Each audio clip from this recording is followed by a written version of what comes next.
You will hear a number of different recordings, and you will have to answer questions on what you hear. There will be time for you to read the instructions and questions, and you will have a chance to check your work. All the recordings will be played once only. The test is in 4 sections. At the end of the test, you will be given 10 minutes to transfer your answers to an answer sheet. Now turn to Section 1. Section 1. You will hear a conversation between a clerk from a moving company and a woman who wants to relocate to the United States. First, you have some time to look at questions 1 to 6.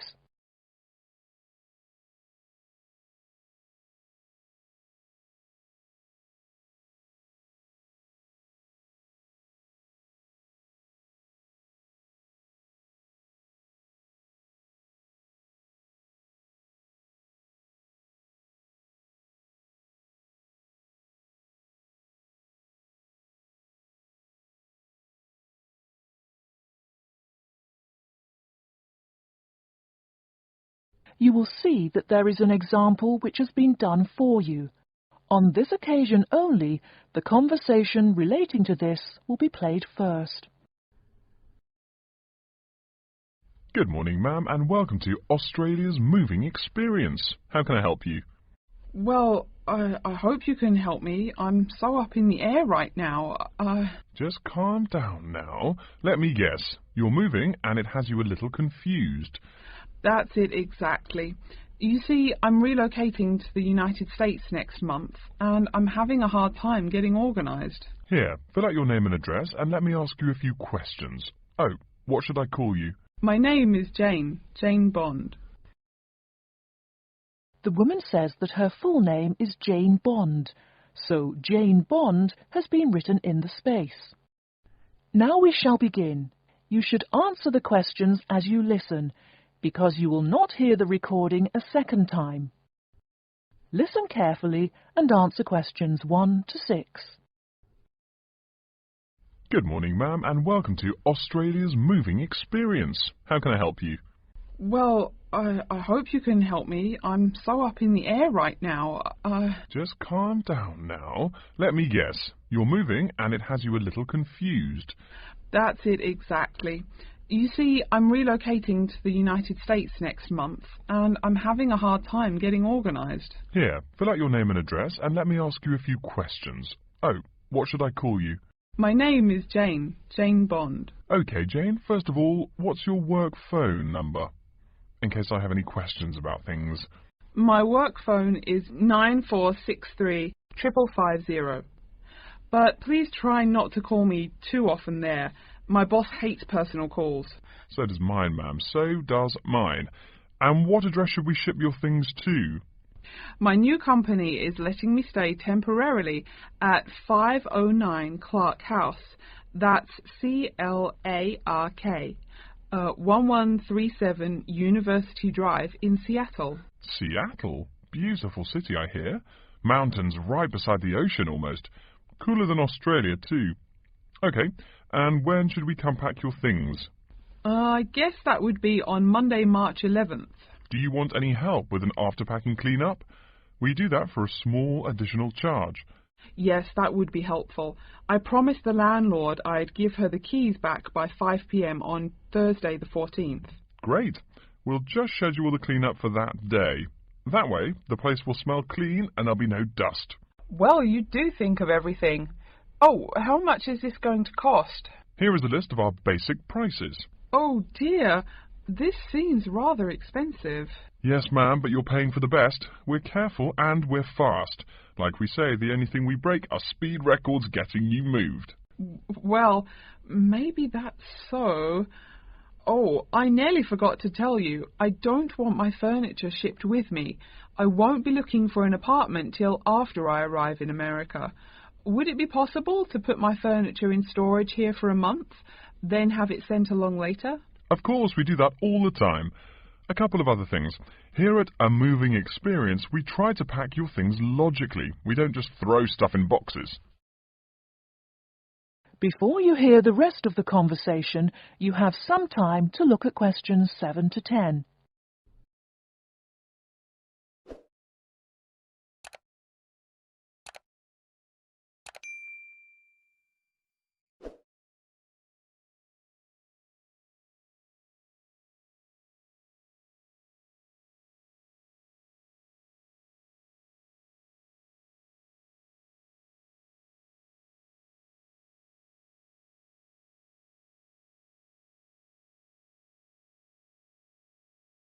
Now listen and answer questions 7 to 10. Do you have any special requests? You know, things you want packed in some special plays so you know where to find them. Like what? Oh, I don't know, things like dishes maybe. Not to be rude, but you look like a lady who likes to eat. Ah, yes, I need my dishes and things where I can find them quickly. Great. We'll put those dishes and cutlery in what we call the emergency pack. Can you think of anything else? I do have an antique tea kettle my great-grandmother gave my mother. I wouldn't want to lose that. So I guess you'd better put that in storage with the furniture. Grandma's tea kettle with the furniture. Got it. Say, how about things like your alarm clock? You don't want to miss your plane on the big day, right? Well, you certainly think of everything. Yes, that's right. I'll also need my alarm clock where I can find it. Fine, we'll put that in your personal package. And of course, we'll give you a list of where we pack everything. So all you'll have to do on Thursday the 14th is grab your luggage on your way out the door. I couldn't help noticing the new CD player you're carrying. Is that a Samsung? Why, yes it is. One of their best. Cost me nearly $100 it did. Do you want to take special care of it? I mean, it's brand new. Take care of it, but nothing special. You can just put it in storage with the furniture. That looks like everything we need here. I guess you're all set. That was certainly quick. Thank you, young man. This has been a most moving experience. That is the end of section 1. You now have half a minute to check your answers.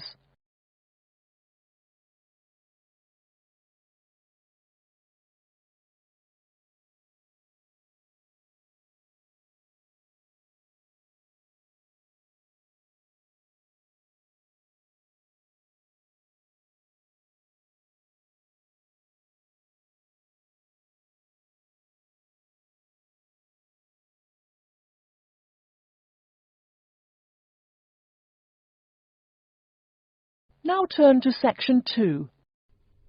Introduction to a conference on computer system language learning. First, you have some time to look at questions 11 to 16.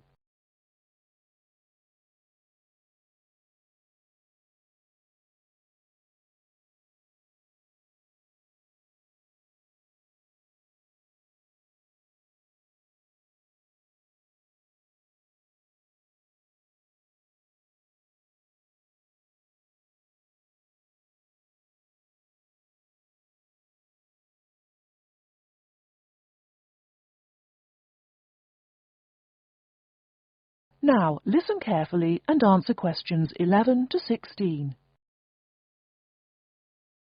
Good morning, everyone, and welcome to the second annual Wallabaloo Conference on Mastering Computer Languages. I hope you all had a good trip. Before we get underway with today's program, let me fill you in as to what's on tap for tomorrow, Sunday, February 19th. At 9 a.m., right here in the main hall, we'll be hearing a lecture from Dr. John Smith about Computer as Teacher. Professor Smith from the University of Melbourne is a world-class expert in the field of computer-assisted education, and his talk promises to be both stimulating and informative. Immediately afterwards, at 10:30, there will be a presentation of papers by various delegates. That, however, will take place in the garden room on the ground floor. If you don't yet know, the garden room is also called the ballroom and will be gathering at the west end, the slightly raised area called Level 2. Just look for the crowd. If you get lost, there are signs in the foyer. After all that thinking, talking and listening, I expect everyone will be a bit weary. So at 11:15, there will be a break for coffee, cookies and other light refreshments. These will be available at the aptly named refreshment stand, placed by the door back here in the main hall. Also, if you choose to skip the formal lunch, you can buy a packed lunch at the stand for a reasonable price. I strongly urge you, however, to join us at the formal lunch. That won't be till 1 o'clock sharp, so you have time to stroll about town a bit. We'll be eating at the Seaview restaurant. The restaurant is located right here in the hotel on the top floor. It's a good dozen flights of stairs, so I suggest you take the lift on the ground floor, eh? If you're not fond of fish, there's an all-you-can-eat barbecue available as well. They even offer wallaby meat. After lunch, we'll troop back downstairs to level 2 in the ballroom for the presentation of further papers, which will begin at 2 p.m. Please try to be on time. I know you'll be a bit tired after lunch, but the ballroom echoes so with people coming in late. Thank you in advance. Once we've heard the papers, we'll break for afternoon tea at 3:10 p.m. No need to walk. The manager of the refreshment stand has graciously agreed to have tea served in the ballroom. He's even promised us some special scones, baked from a recipe of his dear old Scottish grandmother. Then, tea being drunk and scones munched, we'll retire here to the main hall for some closing remarks and questions. So, by 5 o'clock, we should have the conference wrapped up. But the fun isn't over. This is Australia, mates. We'll be flocking to the hotel's own Palm Lounge on the east side of the foyer for an informal reception. You can relax, mingle with the other delegates, and let your hair down a bit. This will run from 5:10 to 6:10, though you're free to stay as long as you like. The lounge manager has informed me that for the duration of the actual reception, you can have all-you-can-drink beer for $20 with purchase of an advance ticket. Before you hear the rest of the talk, you have some time to look at questions 17 to 20.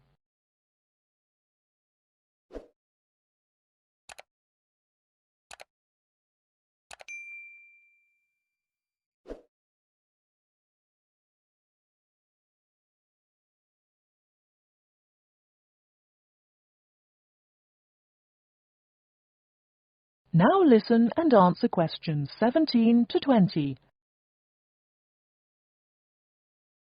And yes, tickets can be purchased from any conference organizer or at the front desk any time between now and the start of the reception.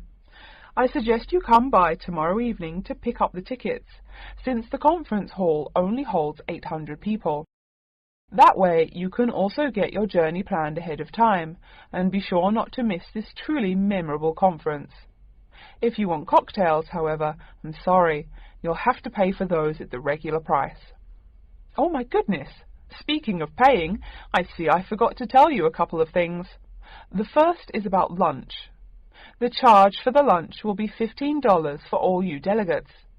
If you have guests with you, the cost is $25 for the general public and $6.50 for children under the age of 10. That's $15 each, not total for everyone. Another item is about the lunch menu. I very much urge you to try the fish. I mean, look at the restaurant's name, the Sea View.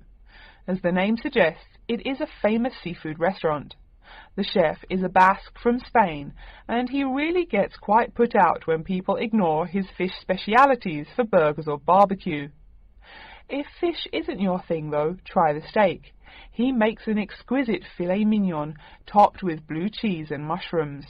Finally, if you'd like to buy a ticket, you can have both lunch and unlimited beer for $35. I should have mentioned that earlier, but I am a bit forgetful. Maybe I should avoid the beer after the conference, eh? Well, I've said my bit. Are there any questions? That is the end of section 2. You now have half a minute to check your answers.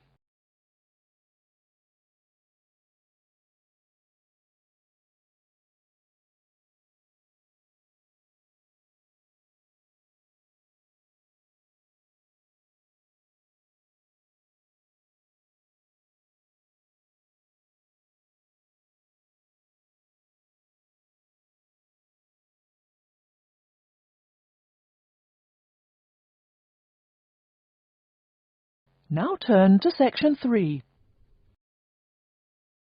Called Tina asking Professor Van Diesen for advice on choosing courses. First, you have some time to look at questions 21 to 26.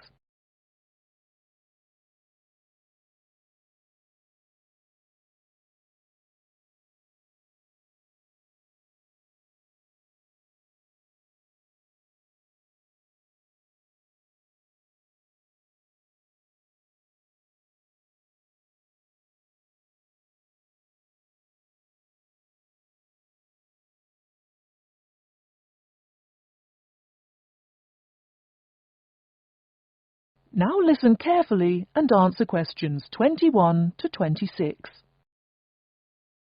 Hello, are you Professor Van Diesen? Yes, I am. And who might you be? Oh, sorry, my name is Tina. I'm a freshman here. They told me I should ask you for advice in choosing courses.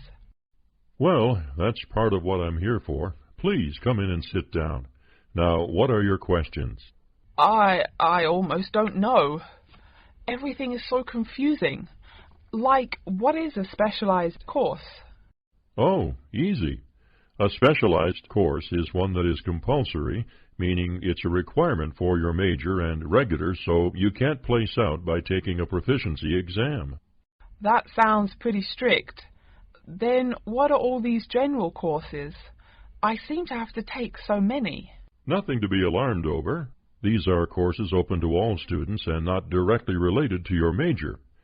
The university offers these general courses to choose so that you can become more well-rounded individuals. For example, I see you're a microbiology major, so it might be a good idea to take some literature or history courses so that you can know something besides all science. You mean these courses are like for fun? That might be one way to look at it, but don't tell the literature professor such a thing. Think of a general course as the opposite of a specified course. A specified course is one that pertains directly to your major. So, can I take any microbiology course I want? Let's see. Oh, those courses used to be open to microbiology students only.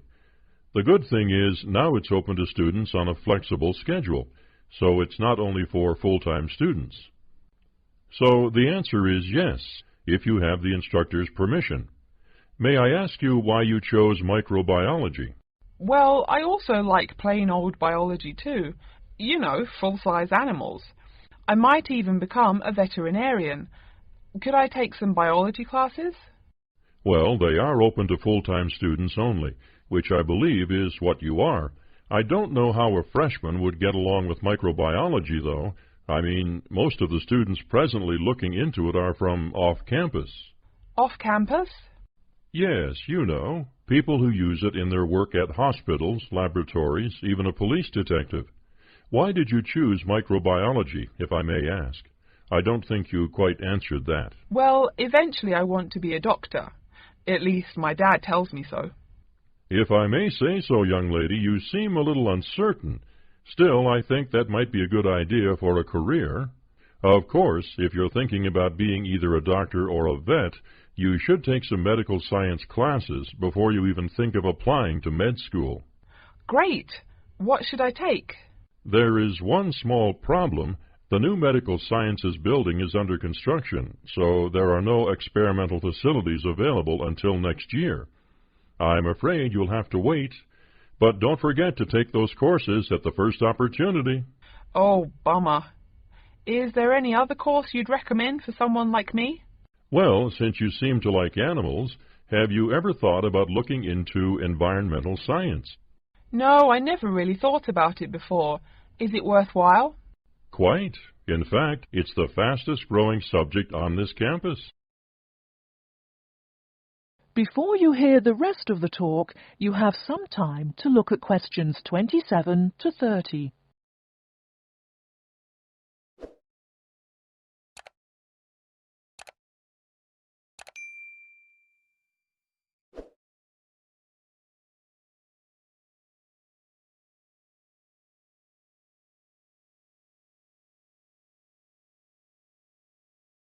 Now listen and answer questions 27 to 30. I'm sorry, I couldn't help noticing the long list of classes you've written out there. May I have a look? Oh, sure.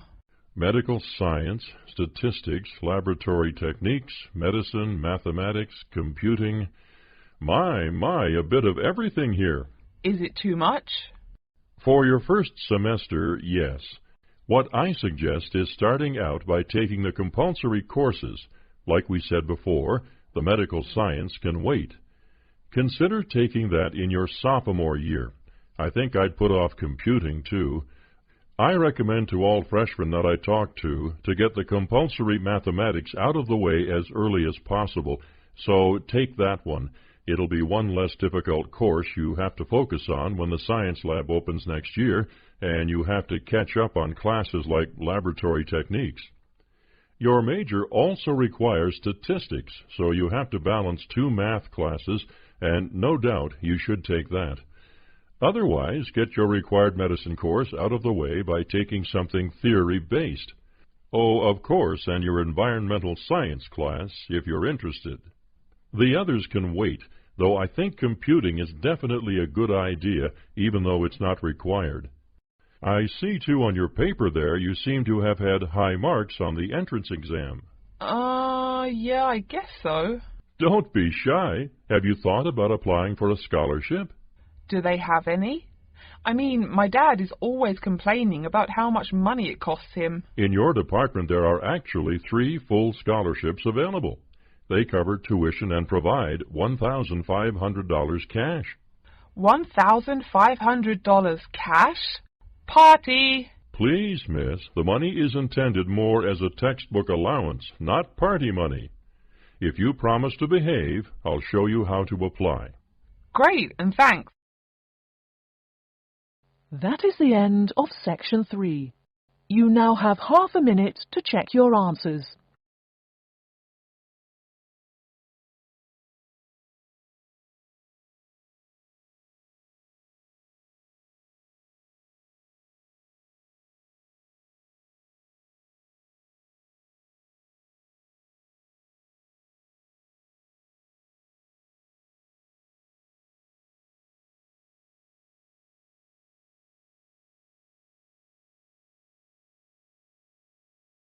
Now turn to Section 4.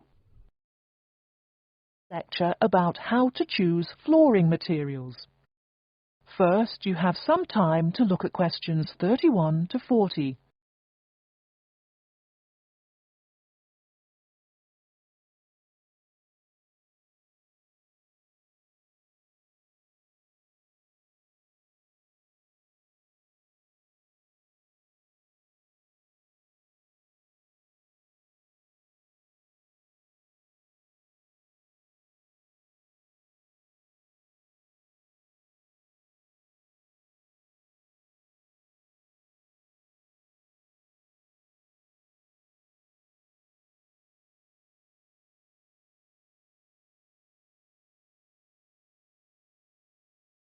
Now listen carefully and answer questions 31 to 40. We've been talking about choosing building materials in the last week. Now, a great many factors influence the choice of building materials. You can't make a house of cards, right? And people who live in glass houses and all that. Anyhow, today I'd like to say a few words about flooring. Some artificial materials can be used, like plastic for instance, which offer mixed blessings when used as a flooring surface. On the one hand, plastic is cheaper than nearly any other alternative, short of bare ground. Plastic also does not warp like wood. On the other hand, the best that can be said about plastic is that it looks like wood or stone. However, it cannot replace the real materials. As I have mentioned, I'm fixing up a new house. The decorator my wife hired told me plastic does a great job of looking exactly like plastic. Besides, it scratches easily, fades or discolors, and starts cracking within a year or two. So, if you're fitting out a sleazy hotel or plan to live in a trailer park, go with the plastic. Really though, for all intents and purposes, this leaves us with wood or stone as choices for flooring. Stone and wood are alike in at least one respect. Both go through processing before they can be put to use. Since few of us cut our own lumber or quarry our own stone, this is not perhaps a pressing concern. Still, do-it-yourselfers would do well to remember to buy only properly seasoned wood. Unseasoned wood warps, and a warped floor quickly becomes firewood, and its owner quickly becomes poorer. Likewise, except for dull-hued materials like slate or sandstone, most stone floors are polished before installation. The choice goes well beyond just wood or stone. Each type requires many further considerations. A few special remarks are called for when considering wood. For example, as always, aesthetics, personal taste and layout all play roles, as well as the type of house or room. Oh, and certainly don't forget the cost. When it comes to cost, a rule of thumb is that the softer and less exotic the wood, the lower the cost. In the US, for instance, pine is both ubiquitous and cheap. Mahogany is imported and exorbitantly expensive. If you're on any kind of budget when remodeling, it's really helpful to remember to go for the softer woods. Aside from cost, there are still lots of different factors that are important in choosing the best flooring for the job. Continuing with the example of wood, one must consider the effects of each type of wood on the mood of the room. When selecting the best wood to use, particular attention needs to be paid to its grain patterns, texture, and colour. In rooms where relaxation or deep thought is the aim, say bedrooms or the study, dark, strong-grained woods are the rule. Here, the grain ought to match the furniture for a feeling of homogeneity. In rooms where activity and motion are typical, the dining room or living room, lighter, finer-grained lumber is more suitable. In such a setting, the wood grain might be useful in offering a contrast to the furniture. This leads to a feel of subconscious excitement in keeping with the room's function. In either case, though, consult a decorator. It is a decorator's job to know what materials to use to fit the function of the room. Though some things about putting together a room are subjective and based on one's individual taste, materials appropriate to a room's function are much more straightforward. A decorator takes the needs of the customer and uses a mathematical formula rather than subjective words. Since feelings vary from person to person, verbal descriptions of wood types tend to be ambiguous. You want the wood you select, not something approximate. And if you do decide to do it yourself, remember that all wood must be treated with preservatives to enhance its appearance and preserve its natural beauty. In the case of stone, or quarry tile, as flat-cut flooring stone is properly called, a new set of considerations must be weighed up. Simple colour aside, the degree of reflection must be kept in mind. This is called the reflectance rate, which is expressed in a number between 0.0 and 1.0, depending on the amount of light it reflects. At one end of the scale is polished silver. At a rating of 1.0, this shiny surface reflects nearly all of the light directed at it. Numbers closer to 0 describe materials that absorb more light. Moving down the scale a bit, we see that plastic that has been painted white has a rate of 0.8, which makes sense. We know that the colour white reflects all other colour, while black absorbs all colour, and plastic itself is a relatively reflective material. Materials that are denser and darker have reflectance rates much closer to 0. The quarry tile I mentioned a while ago has a rate of 0.1. As you may know, quarry tile is generally dark brown and made from clay, so it is quite dense. Of course, there is considerable variation among types of quarry tile because of the hue or treatment of the clay during its creation. Does anyone have any guesses as to what material may have a rate of almost 0.0? We can guess most of these materials are black in colour, but plastic, wood and even stone reflect some light.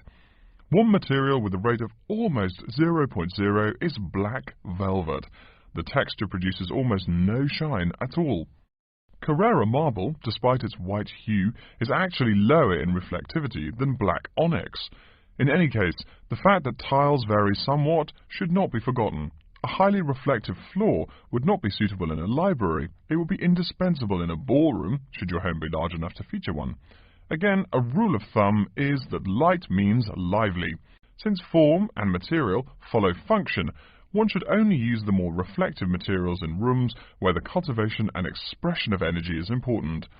Bear in mind, too, that most types of stone cost more than all but the rarest of wood. Of course, there is no reason why some rooms of a house should not feature wood floors or other stone tiles. You can even mix the two. A room with wood panels on the walls can have a beautiful stone floor.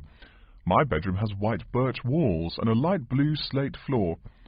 The place looks like a Russian hunting lodge. Remember though, go with what feels right for you. Good taste and the laws of interior design are the homeowner's servants, not his master. It's only beautiful when you decide it is. I mean, you're the one who lives there, not the decorator, right? Okay, are there any questions? That is the end of section 4. You now have half a minute to check your answers.